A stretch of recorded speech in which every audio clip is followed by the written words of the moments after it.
Today at Ridley College, I'm excited to come and see how the students are experiencing my food kind of at their level. I've done some amazing recipe development. We've rolled it out to some of the different schools, but here in Ridley, I want to see what they are saying, what they're thinking of these fantastic dishes. So this whole thing started with a partnership by Chartwell's and myself. I was approached to say, hey, Chef Corbin, you interested in doing some stuff in our schools? And I said, yes, absolutely.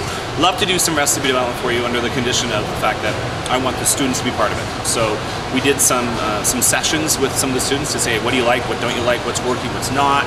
They gave us their feedback. We compiled all the information, and I did a menu, and I produced items that they requested. But it was really creating foods that are healthier for kids without them really knowing. And like, I don't know about you, but when I was a little kid and my mother said, eat your Brussels sprouts because they're good for you, that was a reason for me not to eat them. What should be is, they look good, they taste great, and they're fantastic. Then you eat them, and then she should say, by the way, they're healthy for you.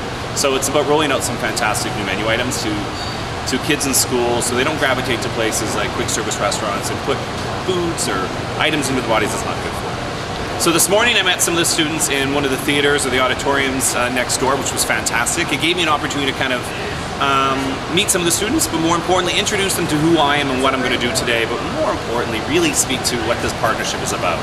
And I think I started off the conversation with saying I'm not going to get preachy, I'm not going to be an evangelist, it'd be like your parents, sorry mom and dad.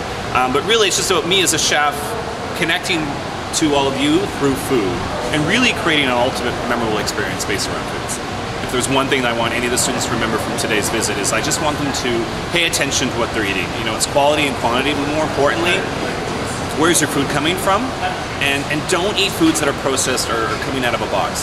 Eat foods that are made from scratch. And sometimes less is always more, in my opinion. So if you're gonna make food from scratch, it could be something as simple on a barbecue, a grilled item. It could be, a fresh artisanal style baked bread with, homemade preserve or something, but make it from scratch and pay attention to what's going in your body, and then all that other stuff is secondary.